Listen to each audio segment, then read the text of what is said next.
ਸਤਿ ਸ਼੍ਰੀ ਅਕਾਲ। ਤੁਸੀਂ ਜੁੜੇ ਹੋਏ ਹੋ ਪੰਜਾਬੀ ਰੇਡੀਓ USA ਦੇ ਨਾਲ ਤੇ ਪ੍ਰੋਗਰਾਮ ਸਪੈਸ਼ਲ ਰਿਪੋਰਟ ਦੇ ਵਿੱਚ ਤੁਹਾਡਾ ਸਾਰਿਆਂ ਦਾ ਸਵਾਗਤ ਹੈ। ਅੱਜ ਦੀ ਇਸ ਰਿਪੋਰਟ ਦੇ ਵਿੱਚ ਗੱਲਬਾਤ ਕਰਾਂਗੇ ਮੋਦੀ ਸਰਕਾਰ ਵੱਲੋਂ ਪਾਈ ਗਈ ਉਸ ਭੈੜੀ ਪ੍ਰਥਾ ਦੀ, ਜਿਸ ਪ੍ਰਥਾ ਕਰਕੇ ਸਮਾਜ ਦੇ ਵਿੱਚੋਂ ਨਿਆਂ, ਬਰੋਬਰਤਾ, ਇਕਸਾਰਤਾ ਔਰ ਇਨਸਾਫ ਦੀ ਬਰਾਬਰ ਵੰਡ, ਇਹ ਸਾਰੀਆਂ ਚੀਜ਼ਾਂ ਗਾਇਬ ਹੋ ਚੁੱਕੀਆਂ ਨੇ ਤੇ ਹੁਣ ਤਾਂ ਇਹਨਾਂ ਚੀਜ਼ਾਂ ਤੇ ਗੱਲਬਾਤ ਕਰਦਿਆਂ ਨੂੰ ਵੀ ਸ਼ਰਮ ਆਉਂਦੀ ਹੈ। ਤੁਸੀਂ ਸੋਚੋ ਕਿ ਜੇਕਰ ਜਿਹੜੀ ਸਰਕਾਰ ਉਹਦੇ 241 ਸੀਟਾਂ ਤੇ ਰਹਿ ਕੇ ਵੀ ਉਹਦੀਆਂ ਪੁਰਾਣੀਆਂ ਕਾਰਕਰਦਗੀਆਂ, ਪੁਰਾਣਾ ਹੀ ਕੰਮ ਕਰਨ ਦਾ ਸਿਸਟਮੈਟਿਕ ਤਰੀਕਾ ਉਹ ਬਰਕਰਾਰ ਹੈ, ਤੇ ਜੇਕਰ ਉਹਦੀ 400 ਪਾਰ ਆ ਜਾਂਦੀ ਤਾਂ ਹੁੰਦਾ ਕੀ। ਮੱਧ ਪ੍ਰਦੇਸ਼ ਦੇ ਵਿੱਚ ਇੱਕ ਵਾਰ ਫਿਰ ਤੋਂ ਬਲਡੋਜ਼ਰ ਚੱਲਿਆ। ਭਾਰਤ ਦੇ ਵਿੱਚ ਬਲਡੋਜ਼ਰ ਚੱਲਣ ਦੇ ਬਾਬਤ ਕਿਹੜੀਆਂ-ਕਿਹੜੀਆਂ ਰਿਪੋਰਟਾਂ ਆਈਆਂ ਨੇ ਤੇ ਕਿੱਥੇ ਬਲਡੋਜ਼ਰ ਚੱਲਿਆ, ਇਸ ਸਾਰੇ ਮਾਮਲੇ ਨੂੰ ਲੈ ਕੇ ਆਪਾਂ ਗੱਲਬਾਤ ਕਰਾਂਗੇ। ਇਸ ਰਿਪੋਰਟ ਦੇ ਵਿੱਚ ਤੁਹਾਨੂੰ ਦੱਸਾਂਗੇ ਕਿ ਕਿਵੇਂ ਬਲਡੋਜ਼ਰ ਦੇ ਵਿੱਚ ਉਹਨਾਂ ਲੋਕਾਂ ਨੂੰ ਵੀ ਸ਼ਾਮਲ ਕਰ ਲਿਆ ਗਿਆ ਜਿਨ੍ਹਾਂ ਦੀ ਕਿਸੇ ਮਾਮਲੇ ਦੇ ਵਿੱਚ ਸ਼ਮੂਲੀਅਤ ਹੀ ਨਹੀਂ ਸੀ।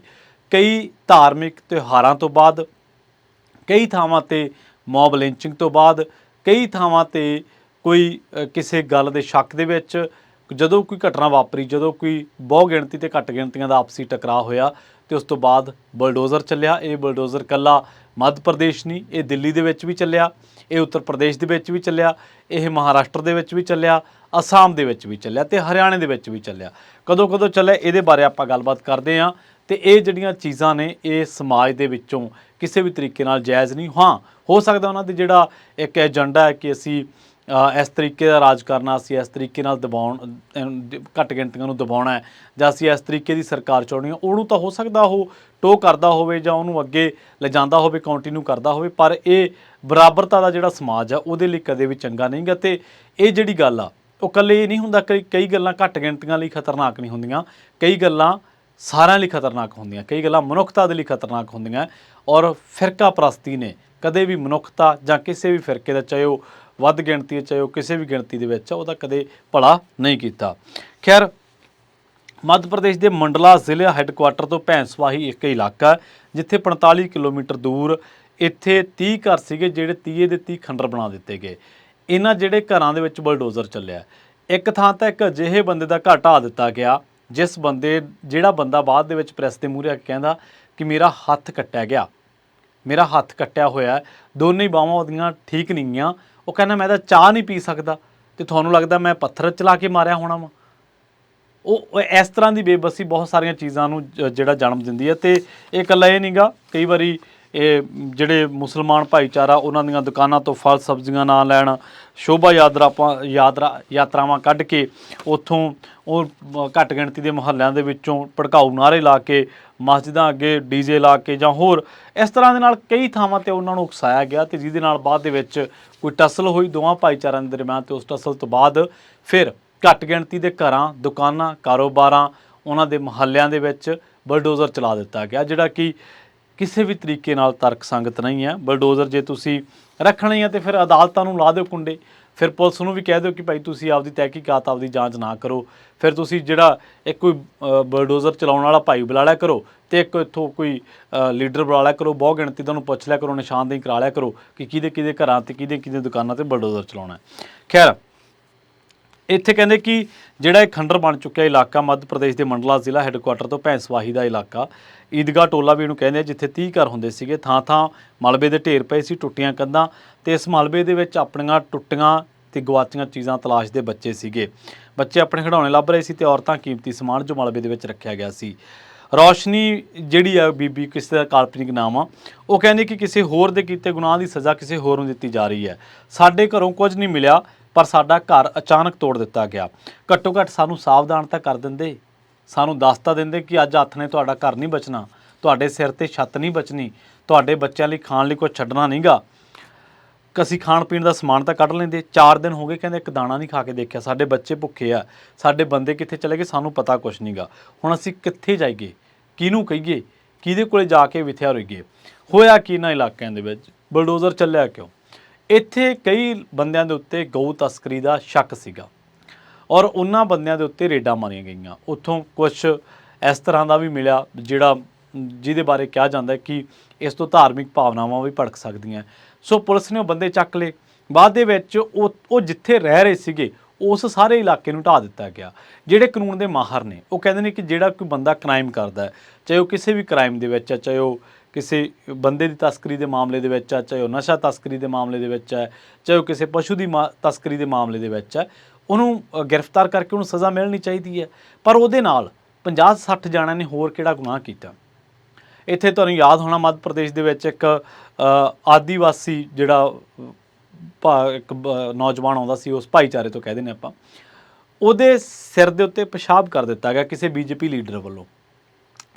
ਉਹ ਜਦੋਂ ਪਿਸ਼ਾਬ ਕਰ ਦਿੱਤਾ ਗਿਆ, ਚੋਣਾਂ ਤੋਂ ਪਹਿਲਾਂ ਦੀ ਗੱਲ ਹੈ, ਸਰਕਾਰ ਦੀ ਕਿਰਕਰੀ ਬਹੁਤ ਹੋਈ। ਜਦੋਂ ਕਿਰਕਰੀ ਹੋਈ, ਸਰਕਾਰ ਨੇ ਆਖਿਆ ਕਿ ਇਹਨੂੰ ਸਬਕ ਸਿਖਾਉਣਾ ਪਊਗਾ। ਸਰਕਾਰ ਨੇ ਉਸ ਬੰਦੇ ਦੇ ਘਰ 'ਤੇ ਬਲਡੋਜ਼ਰ ਚਲਾਤਾ। ਹੁਣ ਉਹ ਬੰਦੇ ਦੇ ਘਰ 'ਤੇ ਜਦੋਂ ਬਲਡੋਜ਼ਰ ਚੱਲਿਆ ਬੀਜੇਪੀ ਲੀਡਰ ਦੇ ਘਰ 'ਤੇ, ਜਿਹੜਾ ਕਿ ਬੀਜੇਪੀ ਦੇ ਲੀਡਰਾਂ ਦੇ ਬੜਾ ਨਜ਼ਦੀਕੀ ਸੀ, ਉਹਦਾ ਬਾਪ ਰੋ ਰਿਹਾ ਸੀ ਬਾਹਰ ਬੈਠਾ। ਉਹਦਾ ਬਾਪ ਕਹਿ ਰਿਹਾ ਸੀਗਾ ਸਾਡਾ ਕਸੂਰ ਤਾਂ ਦੱਸੋ। ਪਰ ਉਦੋਂ ਉਹਨੂੰ ਯਾਦ ਜ਼ਰੂਰ ਆਇਆ ਹੋਣਾ ਕਿ ਜਿਨ੍ਹਾਂ ਲੋਕਾਂ ਦੇ ਬਲਡੋਜ਼ਰ ਚੱਲਣ ਵੇਲੇ ਉਹਨੇ ਖੁਸ਼ੀਆਂ ਮਨਾਈਆਂ, ਜਿਨ੍ਹਾਂ ਲੋਕਾਂ ਦੇ ਘਰਾਂ 'ਤੇ ਬਲਡੋਜ਼ਰ ਚੱਲਣ ਤੋਂ ਬਾਅਦ ਉਹਦੇ ਬੱਚਿਆਂ ਦੇ ਵੈਣ ਪੈ ਰਹੇ ਸਨ, ਉਹਦੇ ਬੱਚਿਆਂ ਦੇ ਕੀਰਨੇ ਪੈ ਰਹੇ ਸਨ, ਪਰ ਇੱਧਰ WhatsApp 'ਤੇ ਮੈਸੇਜ ਫਾਰਵਰਡ ਕੀਤੇ ਜਾ ਰਹੇ ਸੀ। ਉਦੋਂ ਉਹਨਾਂ 'ਤੇ ਕੀ ਬੀਤਦੀ ਹੋਊਗੀ। ਅਤੇ ਜਦੋਂ ਇਹਦੇ ਘਰ 'ਤੇ ਚੱਲਿਆ ਤਾਂ ਇਹਨੂੰ ਅੰਦਾਜ਼ਾ ਹੋਇਆ ਕਿ ਆਹੀ ਬੀਤਦੀ ਹੋਊਗੀ ਜਿਹੜੀ ਮੇਰੇ ਦੇ ਉੱਤੇ ਬੀਤੀ ਹੈ। ਅਸੀਂ ਵੀ ਕਹਿਣਾ ਕਿ BJP ਹੈ, ਚਾਹੇ ਕੋਈ ਕਾਂਗਰਸ ਹੈ, ਚਾਹੇ ਕਿਸੇ ਵੀ ਪਾਰਟੀ ਦਾ, ਜਿਹਨੇ ਕੋਈ ਗੁਨਾਹ ਕੀਤਾ ਤਾਂ ਉਹਨੂੰ ਸਜ਼ਾ, ਉਹਦੇ ਨਾਲ ਦਿਆਂ ਨੂੰ ਕਾਹਦੀ ਸਜ਼ਾ। ਸੋ ਉਦੋਂ ਉਸ BJP ਲੀਡਰ ਦੇ ਬਾਪ ਨੂੰ ਜ਼ਰੂਰ ਅਹਿਸਾਸ ਹੋਇਆ ਹੋਊਗਾ ਕਿ ਅਸੀਂ ਕਿਹੜੇ, ਜਦੋਂ ਲੋਕਾਂ ਦੇ ਉੱਤੇ ਜ਼ੁਲਮ ਹੋ ਰਿਹਾ ਸੀ ਤਾਂ ਅਸੀਂ ਉਦੋਂ ਖੁਸ਼ੀਆਂ ਮਨਾ ਰਹੇ ਸੀਗੇ। ਸੋ ਦੱਸਦੇ ਕਿ 15 ਤੇ 16 ਜੂਨ ਦੀਆਂ ਇਹ ਸਭ ਗੱਲਾਂ ਨੇ, ਜਦੋਂ ਪੁਲਿਸ ਨੇ ਇਹਨਾਂ 'ਤੇ ਕਾਰਵਾਈਆਂ ਕੀਤੀਆਂ ਤੇ ਕੁਝ ਸ਼ੱਕੀ ਤੇ ਕੁਝ ਇਤਰਾਜ਼ਯੋਗ ਸਮੱਗਰੀ ਜਿਹੜੀ ਇਹਨਾਂ ਦੇ ਘਰਾਂ ਦੇ ਵਿੱਚੋਂ ਬਰਾਮਦ ਕੀਤੀ, ਪਰ 11 ਘਰਾਂ ਦੇ ਉੱਤੇ ਬਲਡੋਜ਼ਰ ਚਲਾ ਦਿੱਤਾ ਗਿਆ। ਮੰਡਾਲਾ ਪ੍ਰਸ਼ਾਸਨ ਦਾ ਕਹਿਣਾ ਇਹ ਹੈ ਕਿ ਇਹ ਜਿਹੜੇ ਮਕਾਨ ਤੋੜੇ ਗਏ ਆ ਉਹਨਾਂ 11 ਜਣਿਆਂ ਦੇ ਆ ਜਿਨ੍ਹਾਂ ਨੂੰ ਗਊ ਹੱਤਿਆ ਤੇ ਗਊ ਤਸਕਰੀ ਦੇ ਮਾਮਲੇ ਦੇ ਵਿੱਚ ਮੁਲਜ਼ਮ ਬਣਾਇਆ ਗਿਆ। ਹੁਣ ਜਿਹੜੇ ਕਾਨੂੰਨੀ ਮਾਹਰ ਨੇ ਉਹ ਕਹਿੰਦੇ ਕਿ ਜੇਕਰ ਬਲਡੋਜ਼ਰ ਤੁਸੀਂ ਰੱਖਣਾ ਹੀ ਆ ਤਾਂ ਫਿਰ ਅਦਾਲਤਾਂ ਦੇ ਵਿੱਚ ਮਾਮਲੇ ਜਾਣੇ ਨਹੀਂ ਚਾਹੀਦੇ। ਤੁਸੀਂ ਕਿਉਂ ਤਹਿਕੀਕਾਤ ਕਰਾਉਣਾ ਜੇਕਰ ਇੱਕ ਅਧਿਕਾਰੀ ਕੋਈ ਤੈਅ ਕਰ ਦੂਗਾ ਕਿ ਕਿਹਨੇ ਕੀ ਕਰਨਾ, ਕਿਹਨੇ ਕੀ ਕਰਨਾ। ਔਰ ਇਹ ਕੋਈ ਪਹਿਲੀ ਗੱਲ ਨਹੀਂ ਹੈ। ਇਹ ਕਈ ਵਾਰੀ ਇਹ ਕਿਹਾ ਜਾਂਦਾ ਕਿ ਸਰਕਾਰੀ ਜ਼ਮੀਨ ਦੇ ਉੱਤੇ ਹੈ, ਪਰ ਜੇਕਰ ਸਰਕਾਰੀ ਜ਼ਮੀਨ 'ਤੇ ਕਿਸੇ ਦਾ ਘਰ ਬਣਿਆ ਹੋਇਆ ਅਤੇ ਉਹ ਮਤਲਬ ਕਿਸੇ ਮਾਮਲੇ ਦੇ ਵਿੱਚ ਲੋੜੀਂਦਾ ਤਾਂ ਫਿਰ ਤੁਸੀਂ ਅਦਾਲਤ ਤੋਂ ਇਨਸਾਫ ਦਿਵਾਓ ਨਾ। ਮੰਨ ਲਓ ਦੋਸ਼ੀ ਕਰਾਰ ਦਿੱਤਾ ਗਿਆ। ਇੱਥੇ ਮੈਂ ਪੰਜਾਬ ਦੇ ਕੁਝ ਮਾਮਲਿਆਂ ਦੀ ਤੁਹਾਨੂੰ ਉਦਾਹਰਨ ਦੇਣੀ ਚਾਹੂੰਗਾ। ਮੰਨ ਲਓ ਹੁਣ ਜਿਵੇਂ ਜਾਇਦਾਦਾਂ ਜ਼ਬਤ ਕੀਤੀਆਂ ਜਾ ਰਹੀਆਂ ਨਸ਼ਾ ਤਸਕਰਾਂ ਦੀਆਂ, ਕਾਨੂੰਨੀ ਮਾਹਰ ਕਹਿੰਦੇ ਵੀ ਜਿਹੜੀ ਜਾਇਦਾਦ ਕਿਸੇ ਬੰਦੇ ਦੀ ਜੱਦੀ ਹੈ, ਚਾਹੇ ਉਹ ਨਸ਼ਾ ਤਸਕਰਾ ਚਾਹੇ ਕੁਛ ਵੀ ਹੈ, ਉਹ ਨਿਲਾਮ ਨਹੀਂ ਕੀਤੀ ਜਾ ਸਕਦੀ। ਪਰ ਜਿਹੜੀ ਜਾਇਦਾਦ ਉਹਨੇ ਬਲੈਕ ਕਰਕੇ ਬਣਾਈ ਹੈ, ਨਸ਼ੇ ਦੀ ਤਸਕਰੀ ਕਰਕੇ ਬਣਾਈ ਹੈ, ਚਿੱਟਾ ਵੇਚ ਕੇ ਬਣਾਈ ਹੈ, ਉਹ ਜ਼ਰੂਰ ਨਿਲਾਮ ਹੋਣੀ ਚਾਹੀਦੀ ਹੈ। ਉਹ ਹੁੰਦੀ ਹੈ ਔਰ ਉਹ ਹੋ ਰਹੀਆਂ ਨੇ, ਉਹੀ ਪ੍ਰੋਪਰਟੀਆਂ ਅਟੈਚ ਹੋ ਰਹੀਆਂ ਨੇ। ਪਰ ਇੱਥੇ ਕਿਸੇ ਦਾ ਘਰ ਤਾਂ ਨਹੀਂ ਨਾ ਢਾਇਆ ਗਿਆ। ਇੱਥੇ ਕਿਸੇ ਨੂੰ ਇਹ ਤਾਂ ਨਹੀਂ ਕਿਹਾ ਗਿਆ ਕਿ ਤੇਰੀ ਪ੍ਰੋਪਰਟੀ ਅਟੈਚ ਹੋ ਗਈ, ਤੂੰ ਤਸਕਰਾਂ, ਤੂੰ ਚੱਲ ਜੇਲ੍ਹ ਤੇ ਅਸੀਂ ਮਗਰੋਂ ਆਉਣਾ ਤੇਰੇ ਘਰੇ JCB ਲੈ ਕੇ। ਇੱਦਾਂ ਤਾਂ ਨਹੀਂ ਨਾ ਹੋਇਆ। ਇਹੀ ਪ੍ਰਕਰਨ ਇੱਥੇ ਹੈ ਕਿ ਔਰ ਇੱਥੇ ਇੱਕ ਮੱਦ ਹੋਰ ਵੀ ਹੈ ਕਿ ਜੇਕਰ ਉਹ ਬੰਦਾ ਦੋਸ਼ੀ ਪਾਇਆ ਗਿਆ, ਜੇਕਰ ਨਾ ਪਾਇਆ ਗਿਆ ਤਾਂ ਉਹ ਅਟੈਚਮੈਂਟ, ਉਹਦਾ ਕੇਸ ਸਾਰਾ ਆਪੇ ਰੱਦ ਹੋ ਜਾਊਗਾ, ਉਹਦੀ ਜਾਇਦਾਦ ਕੁਰਕ ਨਹੀਂ ਹੋਣੀਗੀ। ਪਰ ਇੱਥੇ ਉਲਟਾ, ਇੱਥੇ ਕਹਿ ਰਿਹਾ ਕਿ ਕੋਈ ਬੰਦਾ ਉਂਗਲ ਚੱਕੇ ਸਹੀ ਕਿ ਫਲਾਂ ਬੰਦੇ ਨੇ ਮਾੜਾ ਜਿਹਾ, ਜਾਂ ਕਿਸੇ ਦਾ ਨਾਮ ਆਵੇ ਸਹੀ ਕਿਸੇ ਮਾਮਲੇ ਦੇ ਵਿੱਚ ਘੱਟ ਗਿਣਤੀ ਭਾਈਚਾਰੇ ਦਾ, ਤਾਂ ਉਹ ਕਹਿੰਦੇ ਕਿ ਅਸੀਂ ਤੁਹਾਨੂੰ ਚੱਕ ਕੇ ਲੈ ਜਾਵਾਂਗੇ ਪੁਲਿਸ ਜਿਹੜੀ ਹੈ। ਅਤੇ ਉਸ ਤੋਂ ਬਾਅਦ ਉਹਨਾਂ ਦੇ ਘਰਾਂ ਦੇ ਉੱਤੇ ਬਲਡੋਜ਼ਰ ਚਲਾ ਦਿੱਤਾ ਜਾਂਦਾ। ਫਰਵਰੀ 2024 ਦੀ ਗੱਲ ਹੈ, ਐਮਨੈਸਟੀ ਇੰਟਰਨੈਸ਼ਨਲ ਦੀ ਇੱਕ ਰਿਪੋਰਟ ਛਪੀ ਹੈ। ਉਸ ਰਿਪੋਰਟ ਨੇ ਇਹ ਗੱਲ ਦੱਸੀ ਹੈ ਕਿ ਜਿਹੜਾ JCB ਹੈ ਉਹ ਥਰਡ ਪਾਰਟੀ ਬਾਇਰ ਜਿਹੜੇ ਨੇ, ਜਿੰਨੇ ਵੀ ਇਹਨਾਂ ਘਰਾਂ ਦੇ ਵਿੱਚ ਨੇ, ਅਤੇ ਉਹਨੇ ਬੜੀ ਡਿਟੇਲ ਦੇ ਨਾਲ ਅਸਾਮ, ਦਿੱਲੀ, ਗੁਜਰਾਤ, ਉੱਤਰ ਪ੍ਰਦੇਸ਼ ਅਤੇ ਮੱਧ ਪ੍ਰਦੇਸ਼ ਦੇ ਵਿੱਚ ਐਮਨੈਸਟੀ ਇੰਟਰਨੈਸ਼ਨਲ ਨੇ ਜਿਹੜੀਆਂ ਰਿਪੋਰਟਾਂ ਛਪੀਆਂ ਨੇ ਉਹਨਾਂ ਦੇ ਵਿੱਚ ਕਿਹਾ ਕਿ ਇਹ ਜਿਹੜਾ ਬਲਡੋਜ਼ਰ ਚਲਾਇਆ ਜਾ ਰਿਹਾ ਇਹ ਕਿਸੇ ਵੀ ਤਰੀਕੇ ਨਾਲ ਜਾਇਜ਼ ਨਹੀਂ ਹੈ, ਅਤੇ ਇਹ ਮੁਸਲਿਮ, ਐਂਟੀ ਮੁਸਲਿਮ ਸਲੋਗਨਸ ਦੇ ਨਾਲ ਜਾਂ ਹੋਰ ਲੋਕਾਂ ਦੇ ਨਾਲ ਜਿਹੜਾ ਉਹ ਚਲਾਇਆ ਜਾ ਰਿਹਾ। ਅਤੇ ਸੋ ਉਹ ਕਹਿੰਦੇ ਕਿ ਇਹ ਜਿਹੜਾ ਹਿਊਮਨ ਰਾਈਟ ਅਬਿਊਜ਼ ਹੈ ਇੱਕ ਬਹੁਤ ਵੱਡਾ। ਇਸੇ ਤਰ੍ਹਾਂ 30 ਮਈ 2024 ਨੂੰ ਦੀ ਵਾਇਰ ਦੇ ਵਿੱਚ ਇੱਕ ਰਿਪੋਰਟ ਛਪੀ ਹੈ। ਸਰਸਵਤੀ ਦਾਸ ਗੁਪਤਾ ਇੱਕ ਬੀਬੀ ਹੈ, ਜਰਨਲਿਸਟ ਹੈ, ਇਹਦੀ ਰਿਪੋਰਟ ਪੜ੍ਹਨ ਵਾਲੀ ਹੈ, ਅਤੇ ਇਹਨੇ ਇਸ ਰਿਪੋਰਟ ਦੇ ਲਈ UP, MP, ਦਿੱਲੀ, ਹਰਿਆਣਾ, ਅਸਾਮ, ਉੱਤਰਾਖੰਡ ਅਤੇ ਮੁੰਬਈ ਦੇ ਪੂਰੇ ਡਾਟੇ ਨੂੰ ਖੰਗਾਲਿਆ ਅਤੇ ਇੱਕ ਬੜੀ ਡਿਟੇਲਡ ਰਿਪੋਰਟ ਕੱਢ ਕੇ ਲਿਆਂਦੀ ਇਹਨੇ। ਇਹ ਕਹਿੰਦੀ ਕਿ ਉੱਤਰ ਪ੍ਰਦੇਸ਼ ਦੇ ਵਿੱਚ ਜੋਗੀ ਆਦਿੱਤਿਆਨਾਥ, ਜਿਹਨੂੰ ਬਲਡੋਜ਼ਰ ਬਾਬਾ ਕਿਹਾ ਜਾਂਦਾ, ਉਸ ਤੋਂ ਬਾਅਦ ਮੱਧ ਪ੍ਰਦੇਸ਼ ਸ਼ਿਵਰਾਜ ਚੌਹਾਨ ਜਿਹਨੂੰ ਮਾਮਾ ਕਿਹਾ ਜਾਂਦਾ, ਉਹ ਬਲਡੋਜ਼ਰ ਮਾਮਾ, ਇੱਕ ਬਲਡੋਜ਼ਰ ਬਾਬਾ ਅਤੇ ਇੱਕ ਬਲਡੋਜ਼ਰ ਮਾਮਾ। ਇਹ ਕਹਿੰਦੇ ਕਿ ਇਹਨਾਂ ਨਾਵਾਂ ਨਾਲ ਮਸ਼ਹੂਰ ਹੋ ਗਏ। ਉਹ ਕਹਿੰਦੇ ਕਿ ਬਲਡੋਜ਼ਰ ਹੁਣ ਘੱਟ ਲੱਗਦਾ, ਇਹ ਲੱਗਦਾ ਕਿ ਇਹ ਇੱਕ ਕ੍ਰੋਨੋਲੋਜੀ ਹੈ, ਇੱਕ ਮਾਡਲ ਹੈ ਜਿਹੜਾ ਕਿ ਕਿਸੇ ਖਾਸ ਫਿਰਕੇ ਨੂੰ ਨਿਸ਼ਾਨਾ ਬਣਾਉਂਦਾ ਹੈ। ਐਮਨੈਸਟੀ ਇੰਟਰਨੈਸ਼ਨਲ ਦੀ ਰਿਪੋਰਟ ਇਹ ਗੱਲ ਕਹਿੰਦੀ ਹੈ ਕਿ ਫਰਵਰੀ ਦੇ ਵਿੱਚ ਜਿਹੜਾ ਯੂਪੀ ਦਾ ਕੁਛ ਇਲਾਕਾ ਜਾਂ ਐਮਪੀ ਦਾ ਕੁਛ ਇਲਾਕਾ 28 ਘਰਾਂ ਦੇ ਉੱਤੇ 128 ਵਾਰ ਬਲਡੋਜ਼ਰ ਚੱਲਿਆ, 617 ਲੋਕਾਂ ਨੂੰ ਬੇਘਰ ਕਰ ਦਿੱਤਾ ਗਿਆ। ਇਸੇ ਤਰ੍ਹਾਂ ਲਖਨਊ ਦੇ ਵਿੱਚ 15,000 ਰੈਜ਼ੀਡੈਂਟਸ ਨੇ ਜਿਹੜੇ ਉਹਨਾਂ ਨੂੰ ਘਰੋਂ ਬੇਘਰ ਕਰ ਦਿੱਤਾ ਗਿਆ, ਉਹਨਾਂ ਦੇ ਘਰ ਢਾਹ ਦਿੱਤੇ ਗਏ। ਇੱਥੇ ਤਾਂ ਹਰਿਆਣੇ ਦੇ ਵਿੱਚ ਤਾਂ ਇੱਕ ਬਲਡੋਜ਼ਰ ਉਦੋਂ ਵੀ ਚੱਲਿਆ ਜਦੋਂ ਕਿਸੇ ਗੈਂਗਸਟਰ ਦਾ ਨਾਮ ਆ ਗਿਆ ਸੀ ਕਿਸੇ ਮਾਮਲੇ ਦੇ ਵਿੱਚ। ਯੂਪੀ ਦੇ ਵਿੱਚ ਬਥੇਰੀਆਂ ਉਹਨਾਂ ਲੋਕਾਂ ਦੇ ਉੱਤੇ ਬਲਡੋਜ਼ਰ ਚੱਲਿਆ। ਆਊਟਲੁੱਕ ਦੀ ਇੱਕ ਰਿਪੋਰਟ ਹੈ ਜਿਹੜੀ 5 ਮਾਰਚ 2024 ਨੂੰ ਛਪੀ ਹੈ, ਤੇ ਇਹਨੇ ਤਾਂ ਇੱਕ ਹੋਰ ਤਰਾਸਦੀ ਨੂੰ ਪੇਸ਼ ਕੀਤਾ। ਇਹਨੇ ਦੱਸਿਆ ਅਹਿਮਦ ਹੈ ਇੱਕ, ਉਹਦੇ ਉੱਤੇ ਦੋਸ਼ ਕੀ ਲੱਗਿਆ, ਸਟੋਨ ਪੈਲਟਿੰਗ ਦਾ, ਪੱਥਰਬਾਜ਼ੀ ਕਰਨ ਦਾ। ਉਹ ਕਹਿੰਦਾ ਕਿ ਮੈਂ ਇੱਕ ਐਕਸੀਡੈਂਟ ਦੇ ਵਿੱਚ ਆਪਣੀਆਂ ਦੋਵੇਂ ਬਾਹਾਂ ਦੋਵੇਂ ਹੱਥ ਗਵਾ ਬੈਠਾ ਵਾਂ, ਪਰ ਮੇਰੇ ਕਹਿੰਦਾ ਉਦੋਂ ਤੋਂ ਲੈ ਕੇ ਹੁਣ ਤੱਕ 2005 ਦੀ ਗੱਲ ਹੈ, ਮੈਂ ਚਾਹ ਵੀ ਨਹੀਂ ਆਪੇ ਪੀ ਸਕਦਾ, ਪਰ ਕਹਿੰਦਾ ਕਿ ਮੇਰੇ ਤੇ ਦੋਸ਼ ਲੱਗਿਆ ਪੱਥਰਬਾਜ਼ੀ ਦਾ ਤੇ ਮੇਰਾ ਘਰ ਵੀ ਢਾਹ ਦਿੱਤਾ ਗਿਆ।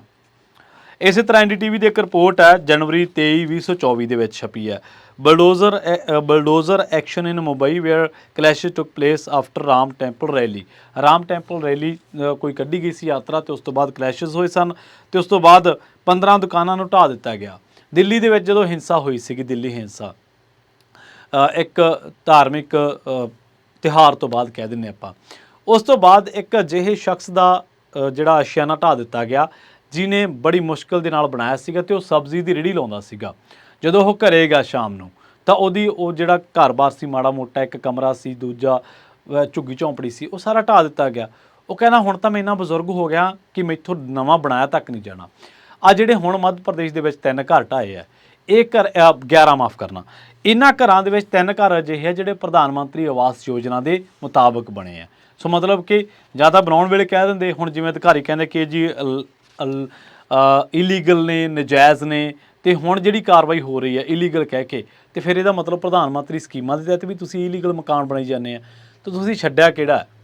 ਸੋ ਜਿਵੇਂ ਆਪਾਂ ਸ਼ੁਰੂ ਦੇ ਵਿੱਚ ਹੀ ਕਿਹਾ ਸੀਗਾ ਕਿ ਲਗਾਤਾਰ ਇੱਕ ਪਿਛਲੇ ਕੁਝ ਅਰਸੇ ਤੋਂ ਭਾਰਤ ਦੇ ਵਿੱਚ ਰਾਜਨੀਤੀ ਕਰਨ ਵਾਲੇ ਜਿਹੜੇ ਖਾਸ ਕਰਕੇ ਧਰਮ ਦੇ ਨਾਮ 'ਤੇ, ਉਹਨਾਂ ਦੇ ਵਿੱਚ ਦੇਸ਼ ਦੇ ਅਮਨ ਨੂੰ, ਚੈਨ ਨੂੰ, ਆਪਸੀ ਭਾਈਚਾਰੇ ਨੂੰ ਛਿੱਕੇ ਟਾਂਕੇ ਨਫ਼ਰਤ ਦਾ ਇੱਕ ਬੀਜ ਬੀਜਿਆ ਹੋਇਆ, ਤੇ ਜਗ੍ਹਾ ਜਗ੍ਹਾ 'ਤੇ ਸ਼ਾਂਤੀ ਫੈਲਾਉਣ ਦੇ ਮਕਸਦ ਦੇ ਨਾਲ ਮੁਸਲਮਾਨਾਂ ਦੇ ਖਿਲਾਫ ਧਾਰਮਿਕ ਹਿੰਸਾ ਜਿਹੜੀ ਹੈ ਉਹ ਕਰਨੀ ਸ਼ੁਰੂ ਕਰ ਦਿੱਤੀ ਗਈ ਸੀ।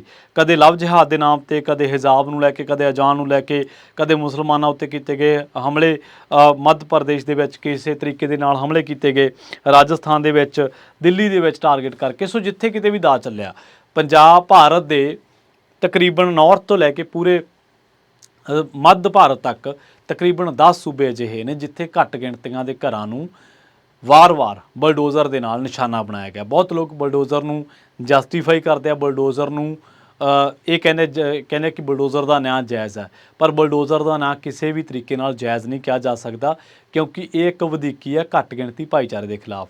ਹਾਂ, ਕੋਈ ਬੰਦਾ ਕਿਸੇ ਇਲੀਗਲ ਕੰਮ ਦੇ ਵਿੱਚ ਹੈ, ਕੋਈ ਗੈਰ ਸਮਾਜੀ ਕੰਮ ਕਰਦਾ, ਕੋਈ ਗੈਰ ਕਾਨੂੰਨੀ ਕੰਮ ਕਰਦਾ, ਇਹਦੇ ਵਾਸਤੇ ਅਦਾਲਤਾਂ ਨੇ। ਅਦਾਲਤਾਂ ਤੈਅ ਕਰਨ ਤੋਂ ਬਾਅਦ ਇਹ ਪਤਾ ਲੱਗੇ ਕਿ ਵਾਕਈ ਉਹਦੀ ਜਿਹੜੀ ਉਸ ਬੰਦੇ ਦੀ ਜਿਹੜੀ ਉਸਾਰੀ ਕੀਤੀ ਵੀ, ਉਹਦਾ ਜਿਹੜਾ ਘਰ ਬਣਾਇਆ ਹੋਇਆ ਉਹ ਇਲੀਗਲ ਤਰੀਕੇ ਦਾ ਬਣਾਇਆ ਹੋਇਆ, ਫਿਰ ਕਿਤੇ ਜਾ ਕੇ ਉਹਦਾ ਘਰ ਢਾਇਆ ਜਾਵੇ ਔਰ ਉਹ ਵੀ ਉਹਨੂੰ ਕੋਈ ਅਲਟਰਨੇਟ ਦੇ ਕੇ ਜਾਂ ਉਹਨੂੰ ਨੋਟਿਸ ਦੇ ਕੇ। ਪਰ ਇੱਥੇ ਕੀ ਹੁੰਦਾ, ਤੜਕੇ ਫਸਾਦ ਹੋਇਆ, ਦੁਪਹਿਰ ਨੂੰ ਬਲਡੋਜ਼ਰ ਚੱਲ ਪੈਂਦਾ, ਸ਼ਾਮ ਤੱਕ ਜਿਹੜੇ ਗਰੀਬਾਂ ਨੇ ਝੁੱਗੀਆਂ ਝੌਂਪੜੀਆਂ ਦੇ ਵਿੱਚ ਵੜਨਾ ਹੁੰਦਾ, ਜਿਨ੍ਹਾਂ ਨੂੰ ਪਤਾ ਤੱਕ ਨਹੀਂ ਹੁੰਦਾ ਕਿ ਮੈਂ ਕਿਸੇ ਮਾਮਲੇ ਦੇ ਵਿੱਚ ਮੇਰਾ ਦੋਸ਼ ਵੀ ਹੈ ਕਿ ਨਹੀਂ, ਉਸ ਬੰਦੇ ਦਾ ਘਰ ਹੀ ਢਾਹ ਦਿੱਤਾ ਜਾਂਦਾ। ਸੋ ਉਹਦਾ ਦੋਸ਼ ਕੀ, ਉਹਦੇ ਜਵਾਕਾਂ ਦਾ ਇੱਕ ਦੋਸ਼ ਹੋ ਸਕਦਾ, ਉਹਨੇ ਪੱਥਰਬਾਜ਼ੀ ਕੀਤੀ ਹੋਵੇ, ਉਹਨੂੰ ਕੁਛ ਕੀਤਾ ਹੋਵੇ, ਉਹਨੂੰ ਫੜ ਕੇ ਕਾਨੂੰਨ ਦੇ ਹਵਾਲੇ ਕਰੋ। ਤੇ ਜੇਕਰ ਨਹੀਂ ਇਹ ਕੰਮ ਕਰ ਸਕਦੇ ਤਾਂ ਫਿਰ ਜਿੱਥੇ ਤੁਸੀਂ ਬਲਡੋਜ਼ਰ ਚਲਾਉਣਾ ਉੱਥੇ ਨਿਸ਼ਾਨਦੇਹੀ ਕਰਾ ਲਿਆ ਕਰੋ ਕਿਸੇ ਬਹੁ ਗਿਣਤੀ ਵਾਲੇ ਭਾਈ ਤੋਂ ਜਾਂ ਕਿਸੇ ਆਪਦੇ ਨੇਤਾ ਤੋਂ ਜਿਹਨੂੰ ਵੋਟਾਂ ਪਤਾ ਹੋਵੇ ਕਿ ਇੱਥੋਂ ਵੱਧ ਪੈਂਦੀਆਂ ਇੱਥੋਂ ਘੱਟ ਪੈਂਦੀਆਂ, ਤੇ ਚਲਾ ਦਿਆ ਕਰੋ ਲੋਕਾਂ 'ਤੇ ਬਲਡੋਜ਼ਰ। ਫਿਰ ਕਿਉਂ ਆਪਣੇ ਆਪ ਨੂੰ ਡੈਮੋਕ੍ਰੇਟਿਕ ਮੁਲਕ, ਆਪਣੇ ਆਪ ਨੂੰ ਜਸਟਿਸ ਦਾ ਮੁਲਕ, ਆਪਣੇ ਆਪ ਨੂੰ ਇਕੁਐਲਿਟੀ ਦਾ ਮੁਲਕ, ਆਪਣੇ ਆਪ ਨੂੰ ਬਰਾਬਰਤਾ ਵਾਲਾ ਮੁਲਕ ਕਿਉਂ ਕਹਿਣ ਦਾ ਅਸੀਂ ਢੋਂਗ ਜਿਹੜਾ ਉਹ ਪਾਲ ਰੱਖਿਆ। ਬਹੁਤ ਬਹੁਤ ਧੰਨਵਾਦ। ਸਤਿ ਸ਼੍ਰੀ ਅਕਾਲ।